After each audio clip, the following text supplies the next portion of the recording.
નમસ્તે વિદ્યાર્થીઓ. વિષય વાણિજ્ય વ્યવસ્થા અને સંચાલનમાં એટલે કે બીએમાં આપણે જે પાઠ ભણતા હતા આંતરિક વ્યાપાર, એની અંદર એના જુદા જુદા પ્રકારો. પહેલાં તો વેપારનો અર્થ જોયેલો, પછી આંતરિક વ્યાપાર કોને કહેવાય એ જોયેલું, પછી એનું આપણે જુદા જુદા દૃષ્ટિકોણથી આંતરિક વ્યાપારનું વર્ગીકરણ જોયેલું. વર્ગીકરણની અંદર આપણે જુદા જુદા મુદ્દા જોયેલા અને એમાં છૂટક વેપાર અને જથ્થાબંધ વેપાર એટલે કે છૂટક વ્યાપાર કરનાર વ્યક્તિને છૂટક વેપારી કહેવાય છે અને જથ્થાબંધ વ્યાપાર કરનાર વ્યક્તિને જથ્થાબંધ વેપારી કહેવાય છે. તેનો આપણે અર્થ જોયેલો અને એના જે છૂટક જથ્થાબંધ વેપારી પૂરું કરેલું એમાં આપણે જથ્થાબંધ વેપારનો અર્થ અને તેના દ્વારા જે સેવાઓ પૂરી પાડવામાં આવે છે તે સેવાઓ જોયેલી. પછી છૂટક વ્યાપાર છે તેનો આપણે અર્થ જોયેલો, એના દ્વારા જે સેવાઓ પૂરી પાડવામાં આવે છે એ સેવાઓ જોયેલી, એના ફાયદાઓ, એના લાભ એ આપણે જોયેલા. હવે આપણે છૂટક વ્યાપાર છે તેની મર્યાદાઓ જોવાની છે કે છૂટક વ્યાપારને કારણે કેવા કેવા ગેરલાભ એ ઉદ્ભવે છે. તમને અહીંયા 5 જેટલી મર્યાદાઓ આપેલી છે. પેલું આપેલું છે વધુ મૂડીરોકાણ, બીજું નાશવંત વસ્તુઓ બગડી જવાનું જોખમ, ત્રીજું વસ્તુઓ અપ્રચલિત થવાનું જોખમ, ચોથું નુકસાન ઘટ કે ભાવમાં વધઘટનું જોખમ અને પાંચમું છે પૂર્વગ્રહ. હવે આ રીતે 5 પ્રકારની તમને મર્યાદાઓ આપવામાં આવેલી છે. પહેલો મુદ્દો એવું કહે છે કે વધુ મૂડીરોકાણ. જે ઇન્વેસ્ટમેન્ટ કરવામાં આવે છે, મૂડીરોકાણ કરવામાં આવે છે એ વધારે કરવું પડે છે, તો એની મર્યાદા છે. કઈ રીતે? તો છૂટક વેપારી છે, બરાબર. તો જુઓ, છૂટક વેપારી એ ગ્રાહકોથી સૌથી નજીકનો માણસ છે અને ગ્રાહક એ એવી વ્યક્તિ છે જે પસંદગી માંગે છે. એ ઘણી બધી વસ્તુઓ હોય છે એનું મૂલ્યાંકન કરે છે અને એમાંથી તેને જે ગમે એ વસ્તુ પસંદ કરે છે, બરાબર. તો આ રીતે અનેક પ્રકારની વસ્તુઓ એ છૂટક વેપારીએ ગ્રાહકોને પૂરી પાડવી જોઈએ. આ સ્વાભાવિક છે. ઘણી બધી વસ્તુઓ છે એ ગ્રાહકોને છૂટક વેપારી દ્વારા પૂરી પાડવામાં આવે. તો હવે આ ઘણી બધી વસ્તુઓ થોડા પ્રમાણમાં લાવે તો પણ વધારે પ્રમાણમાં પૈસા જોઈએ, એટલે કે મૂડીરોકાણ છે ભરપૂર પ્રમાણમાં કરવું પડે છે, બરાબર. છૂટક વેપારમાં વેપારી ગ્રાહકને વસ્તુની પસંદગીની તક પૂરી પાડે છે, માટે તેને અનેક ઉત્પાદકની વિવિધ વસ્તુઓ રાખવી પડે છે, તેથી તેને વધુ મૂડીરોકાણ કરવું પડે છે, બરાબર. કે અનેક ઉત્પાદકની, માનો કે નાહવાના સાબુ લઈએ. હવે માનો કે તમે છૂટક વેપારી છો તો તમે માત્ર લક્સ નાહવાના સાબુનું જ વેચાણ કરો તો એ ન ચાલે. તમારે બધા જ નાહવાના સાબુ છે, લાઇફબોય છે, લક્સ છે, સુપર છે, નંબર 1 છે, નિરમા છે, આવી અનેક કંપનીઓના તમારે નાહવાના સાબુ છે એ રાખવા પડે. તો આના માટે તમારે રોકાણ કરવું પડે, કારણ કે બધા જના તમે એક કે 2 નંગ લાવો તો ન ચાલે. મોટા જથ્થામાં એ બધા જ પ્રકારની એટલે કે બધી જ કંપનીઓના નાહવાના સાબુ એ તમારે લેવા પડે. તો આ રીતે એ ઇન્વેસ્ટમેન્ટ છે, રોકાણ છે, એ તમારે વધારે પ્રમાણમાં કરવું પડે છે. તો આ રીતે એ ઉત્પાદકની અનેક પ્રકારની વસ્તુઓ છે, અનેક પ્રકારના ઉત્પાદકોની વસ્તુ એ છૂટક વેપારી ગ્રાહકોને પૂરી પાડે છે અને આ માટે એને નાણાંનું એ વધારે પ્રમાણમાં મૂડીરોકાણ કરવું પડે છે. તો આ હતો પહેલો મુદ્દો. આ સ્વાભાવિક છે, એની મર્યાદા છે કે વધારે પ્રમાણમાં તમારે પૈસાનું રોકાણ કરવું પડે છે. બીજો મુદ્દો એવો આપેલો છે કે નાશવંત વસ્તુઓ બગડી જવાનું જોખમ. હવે કેટલીક નાશવંત વસ્તુઓ, નાશવંત એટલે એવી વસ્તુઓ કે જેનો ઉપયોગ કરતાં નાશ થાય. દાખલા તરીકે નાહવાના સાબુની વાત કરીએ, તમે નાહવાના સાબુનો ઉપયોગ કરો તો એ નાશ થવાનો છે, બરાબર. દૂધની વાત કરીએ તો દૂધ તમે પી જાઓ એટલે કે દૂધનો તમે ઉપયોગ કરો તો એનો નાશ થવાનો. શાકભાજી છે, આવી બધી વસ્તુઓ છે એને નાશવંત વસ્તુઓ કહેવાય અને નાશવંત વસ્તુ એ હંમેશા બગડી જાય છે, બરાબર. હવે જુઓ, એની તુલનામાં હું તમને એમ કહું કે ભાઈ તમે કોઈ એવું મોબાઈલ ફોન છે, બરાબર. તો મોબાઈલ ફોનનો ઉપયોગ તમે લાંબો સમય સુધી કરી શકો. એ નાશવંત વસ્તુઓ નથી, એ ટકાઉ વસ્તુ છે, બરાબર. આપણે અર્થશાસ્ત્રની અંદર જે બીજો પાઠ ભણેલા કે મૂળભૂત ખ્યાલો અને સંકલ્પનાઓ, એની અંદર વસ્તુના પ્રકારોની અંદર જોયેલા ટકાઉ વસ્તુ અને બિનટકાઉ વસ્તુ, એટલે કે નાશવંત વસ્તુ અને ટકાઉ વસ્તુ, એમાં પણ એ આપણે જોયેલું. બરાબર, કે નાશવંત વસ્તુઓ કે જે નાશ પામે છે, વસ્તુનો તમે એક વખત ઉપયોગ કરો તો એ નાશ પામે. તો જુઓ, આવી વસ્તુઓનું જ્યારે વેચાણ થતું હોય તો છૂટક વેપારીએ બહુ સાવચેતી રાખવી પડે, કારણ કે આવી વસ્તુનો સંગ્રહ ન કરી શકાય. દાખલા તરીકે કેળા વેચનાર કે સફરજન, એ રીતે ફ્રૂટનો બિઝનેસ કરનાર જે છૂટક વેપારી છે, એણે ઓછા પ્રમાણમાં, એટલે કે જલ્દી વેચાય એટલા પ્રમાણમાં નાના નાના જથ્થામાં એ ફ્રૂટ લાવવા પડે અને એનું વેચાણ પણ થઈ જવું જોઈએ. એનો સંગ્રહ છૂટક વેપારી કરી શકે નહીં, કારણ કે નાશવંત વસ્તુઓ છે. તો આ એક પ્રકારનું જોખમ છે, કારણ કે જો છૂટક વેપારી આ પ્રકારની વસ્તુઓનો સંગ્રહ કરે તો એ બગડી જશે. બરાબર. દૂધની જ વાત કરીએ તો દૂધ તો બહુ ટૂંક સમય માટે જ રહે છે, પછી એ બગડી જાય છે. તો આમ નાશવંત વસ્તુઓ બગડી જાય ને, આ પ્રકારનું જોખમ પણ એ છૂટક વેપારીને હોય છે. તો કેટલીક વખત નાશવંત વસ્તુઓ જેવી કે ફળ, શાકભાજી, દૂધ, દૂધની બનાવટો જેવી વસ્તુઓ વેચાયા વિના પડી રહે છે, ત્યારે તે બગડી જવાની શક્યતાઓ રહેલી છે, જે નુકસાન છૂટક વેપારીએ ભોગવવું પડે છે. બરાબર.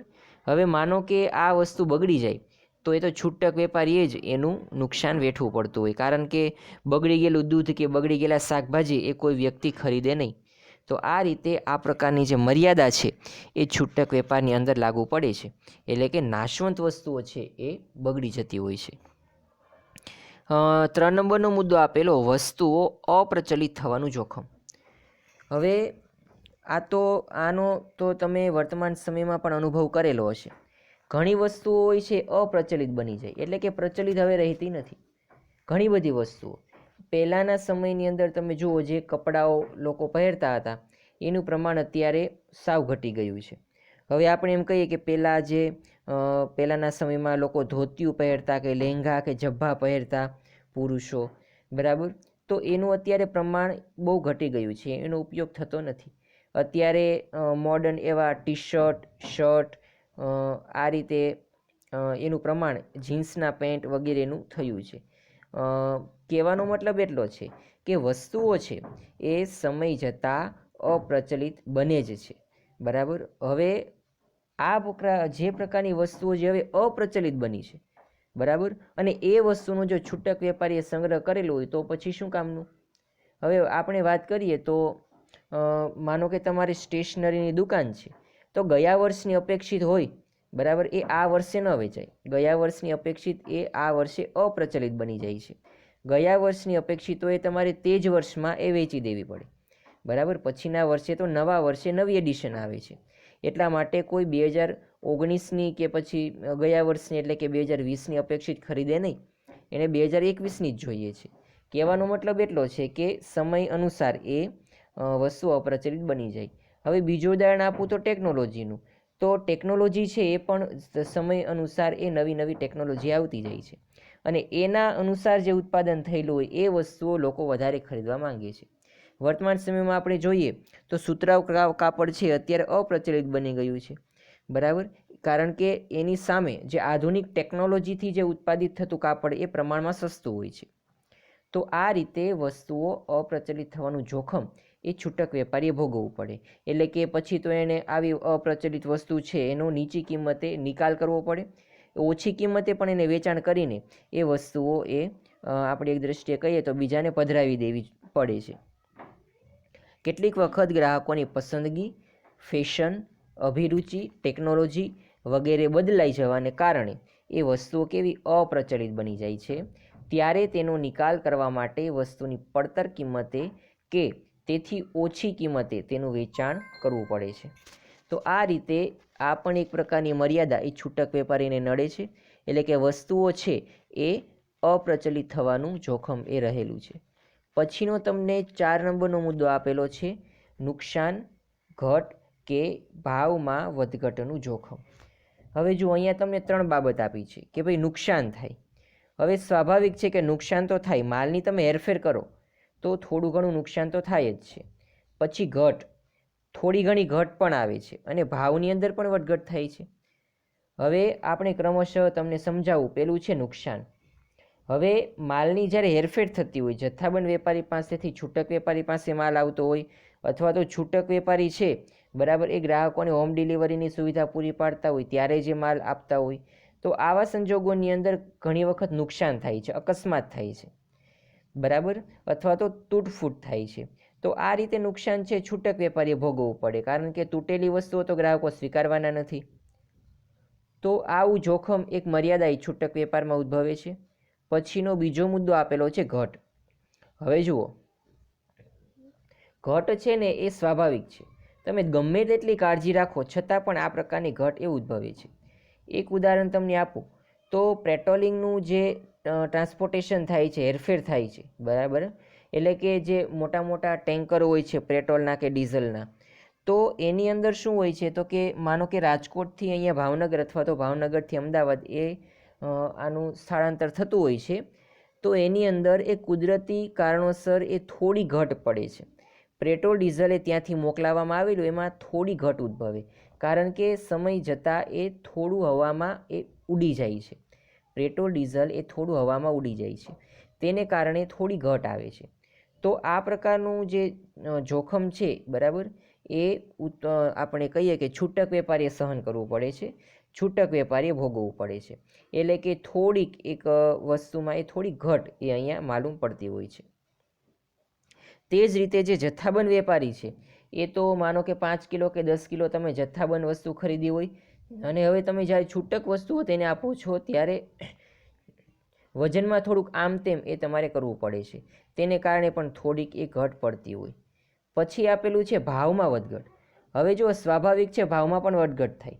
તમે જ્યારે જથ્થાબંધ એટલે કે છૂટક વેપારીના સંદર્ભમાં વાત કરીએ છીએ કે જથ્થાબંધ વેપારી છે જ્યારે વસ્તુની ખરીદી કરતો હોય ત્યારે એની કિંમત નીચી હોય છે બરાબર, અને પછી એ જ્યારે એનું વેચાણ કરે છે ત્યારે નીચી કિંમત હોય છે અને તે પાછી વધારે ઘટી જાય છે બરાબર, એટલે કે એને ભાવમાં ઘટાડો થવાનું જોખમ એ સહન કરવું પડે છે બરાબર, કે ભાવમાં ઘટાડો થઈ જાય એને કારણે એક જોખમ ઉદ્ભવે. તો આ રીતે માનો કે જથ્થાબંધ વેપારી પાસેથી એને 50 રૂપિયાનો માલ ખરીદેલો હોય બરાબર, અને હવે ભાવ ઘટી જાય તો કે એ વસ્તુના 40 રૂપિયા થઈ જાય, તો હવે છૂટક વેપારી તો 40 રૂપિયા એ વસ્તુ વેચવી પોસાય નહીં, કારણ કે એને ખરીદેલી જ 50 રૂપિયામાં છે. તો આ રીતે જે ભાવમાં ઘટાડો થાય એનું જોખમ પછી છૂટક વેપારી સહન કરવું પડે. જથ્થાબંધ વેપારી તેને 10 રૂપિયા એક્સ્ટ્રા પછી આપે નહીં. તો આ રીતે છૂટક વેપારીએ ભાવમાં વધઘટનું જોખમ પણ સહન કરવું પડે. આ એક એની મર્યાદા છે. એટલે કે નુકસાન થાય, માલમાં ઘટ થાય કે ભાવમાં વધઘટ થાય, તો આ પ્રકારનું જોખમ પણ એ છૂટક વેપારીના શિરે આવે છે. પછી મુદ્દા નંબર 5 આપેલો છે પૂર્વગ્રહ. હવે પૂર્વગ્રહ એટલે શું તો કે પૂર્વગ્રહ એટલે કે લાગવગ. જે અમુક વેપારીઓ હોય છે એ શું કરતા હોય છે તો કે પૂર્વગ્રહ કરતા હોય છે. માનો કે તેના સગા સંબંધીઓ હોય બરાબર, એને નીચી કિંમતે માલનું વેચાણ કરવું પડે. માનો કે તમારે કરિયાણાની દુકાન છે, તમારી આજુબાજુમાં થોડાક તમારા રિલેટિવ સગા સંબંધીઓ રહે છે, તો એને તમે મૂળગી કિંમતે પણ ઘણીવાર એ વસ્તુ આપવી પડે, તો છૂટક વેપારી એનું નુકસાન સહન કરવું પડે. આપણે વાત કરીએ તો તારક મહેતા કા ઉલ્ટા ચશ્મામાં આપણે જોઈએ છીએ કે ભાઈ જેઠાલાલ છે જે કાંઈ વસ્તુ હોય છે એના સોસાયટીના લોકો કે એના જે મિત્ર વર્તુળમાં હોય છે એને મૂળ કિંમતે આપે, એટલે કે બહુ વધારે પ્રમાણમાં ડિસ્કાઉન્ટ આપે છે. તો આ પ્રકારનું નુકસાન તો જેઠાલાલ એટલે કે છૂટક વેપારીએ સહન કરવું પડે છે બરાબર. એ કાંઈ જથ્થાબંધ વેપારી પાસેથી આ માગી નહીં શકે. કહેવાનો મતલબ એટલો છે કે પૂર્વગ્રહ છે તેને કારણે છૂટક વેપારીને ઘણું બધું સહન કરવું પડે છે બરાબર. છૂટક વેપારમાં વેપારી કેટલીક વખત ઉત્પાદક કે તેઓની પેદાશ અંગે પૂર્વગ્રહ ધરાવતા હોવાથી આ ઉત્પાદકની વસ્તુઓનું વેચાણ કરતા નથી. ઘણીવાર એવું પણ બનતું હોય છે કે માનો કે હું છૂટક વેપારી છું, વસ્તુઓનું વેચાણ કરું છું, મારે જે લક્ષ સાબુ બનાવે કંપની સાથે બહુ સારા સંબંધો નથી, તો હું એની વસ્તુ જ નહીં વેચું, મને જે સારી લાગે કંપની એની જ વસ્તુ વેચીશ. આવું પણ પૂર્વગ્રહમાં જોવા મળે છે. તો આવા કેટલાક જોખમો છે એ છૂટક વેપારની અંદર જોવા મળે છે અને એને એની મર્યાદા તરીકે ઓળખવામાં આવે છે. તો આજનો મુદ્દો એ આપણે અહીંયા સુધી રાખીએ છીએ. આજે આપણે જે છૂટક વેપારની મર્યાદાઓ 5 મુદ્દાઓની અંદર તેની ચર્ચા કરેલી, અને તેને આ હોમવર્કમાં તમારે આ 5 મુદ્દાઓ છે એ એક વખત કરીને મોકલાવાના છે. તો આજનો મુદ્દો અહીંયા આપણે પૂરો કરીએ છીએ. હોમવર્કમાં તમારે તેની મર્યાદાઓ લખવાની છે. નેક્સ્ટ લેક્ચરમાં આપણે તેના પ્રકારોની ચર્ચા કરીશું.